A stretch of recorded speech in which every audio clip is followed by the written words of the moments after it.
একটি সন্তান যখন জন্ম নেয় পরিবারের সবাই আনন্দ উৎসবে মেতে ওঠে। সবার নজর থাকে ফুটফুটে বাচ্চাটির দিকে, সে কি খাচ্ছে, কেন কাঁদছে, ঠিকমতো ঘুমাচ্ছে কিনা। কিন্তু আমরা কি একবার ভেবে দেখি সেই মাটির কথা, যে মা তার শরীর থেকে একটি প্রাণকে আলাদা করেছেন? তার শরীরের ভেতর এখন কতটা শূন্যতা। দুর্ভাগ্যজনক হলেও সত্যি, আমাদের সমাজে বাচ্চা হওয়ার পর মায়ের যত্নে হঠাৎ করেই ভাটা পড়ে। অনেকে মনে করেন বাচ্চা তো হয়েই গেছে, এখন আর মায়ের এত যত্নের কি দরকার। কিন্তু আপনি কি জানেন, গর্ভাবস্থার চেয়েও ডেলিভারির পরের সময়টা একজন মায়ের জন্য 3 গুণ বেশি গুরুত্বপূর্ণ।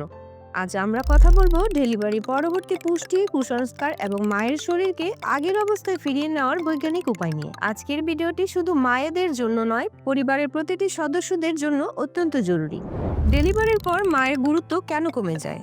সন্তান গর্ভে থাকা অবস্থায় আমরা মাকে ভালো খাইয়েছি, যত্ন করেছি, কিন্তু ডেলিভারির পরপরই কেন যেন মনে হয় মায়ের প্রয়োজনীয়তা ফুরিয়ে গেছে।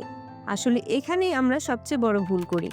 মনে রাখবেন, মা এখন দুটি বিশাল দায়িত্ব পালন করছেন। প্রথমত, নিজের শরীরের যে অপূরণীয় ক্ষতি বা ডেফিসিয়েন্সি হয়েছে তা পূরণ করা।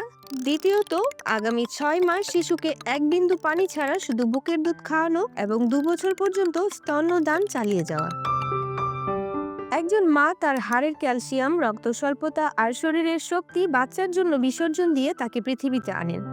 তাই এই সময়ে তাকে আগের অবস্থায় ফিরিয়ে নিতে হলে অবহেলা নয়, বরং 3 গুণ বেশি যত্ন প্রয়োজন।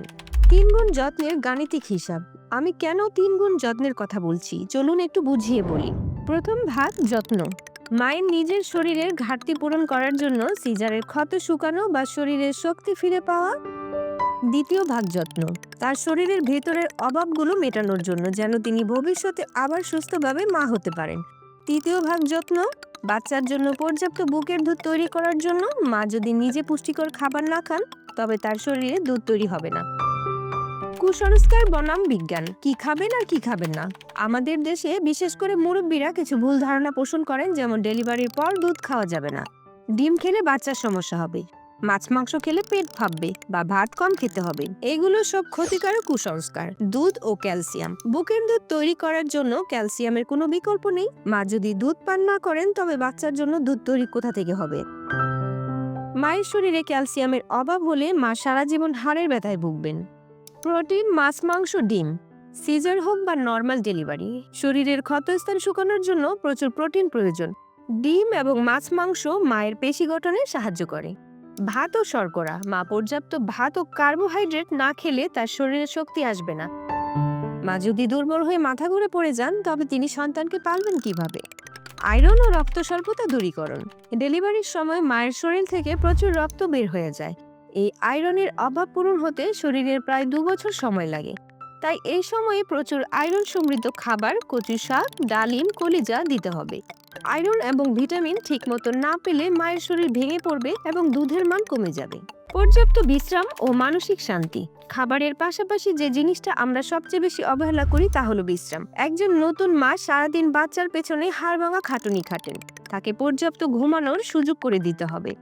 পরিবারের সদস্যদের উচিত বাচ্চার দায়িত্ব ভাগ করে নেওয়া, যাতে মা অন্তত কয়েক ঘন্টা নিরবচ্ছিন্ন আরাম করতে পারেন। পর্যাপ্ত বিশ্রাম না পেলে মায়ের হরমোন লেভেল ঠিক থাকে না, যার ফলে দুধ উৎপাদন কমে যায়। কখন ডাক্তারের পরামর্শ নেবেন? সব খাবার কি সবার জন্য? না, কিছু বিশেষ সতর্কতা আছে। যদি মায়ের ডায়াবেটিস থাকে, তবে ডাক্তার যে তালিকা দিয়েছেন সেই অনুযায়ী চিনি বা শর্করা নিয়ন্ত্রণ করতে হবে। যদি মায়ের উচ্চ রক্তচাপ, হাই বিপি থাকে, তবে লবণ এবং চর্বিযুক্ত খাবার এড়িয়ে চলতে হবে। যদি দেখেন মা ঠিকমতো খাওয়া সত্ত্বেও বাচ্চা দুধ পাচ্ছে না, বা মা অতিরিক্ত দুর্বল হয়ে পড়ছেন, তবে দেরি না করে দ্রুত বিশেষজ্ঞ ডাক্তারের পরামর্শ নিন। কোনো বিশেষজ্ঞের পরামর্শ ছাড়া মায়ের কোনো খাবার বন্ধ করবেন না। পরিশেষে বলতে চাই, সুস্থ মা মানেই সুস্থ সন্তান।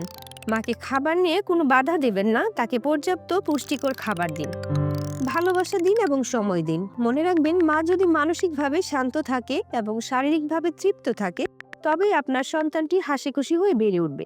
আজকের এই আলোচনা যদি আপনার পরিবারের কারো উপকারে আসে, তবেই আমার পরিশ্রম সার্থক। ভিডিওটি শেয়ার করে অন্য পরিবারকেও সচেতন করুন। মাতৃত্ব এবং নবজাতকের যত্ন নিয়ে আরও ভিডিও পেতে আমাদের চ্যানেলটি সাবস্ক্রাইব করে পাশে থাকবেন। সবাই সুস্থ থাকুন, মা ও শিশুর যত্ন নিন। ধন্যবাদ।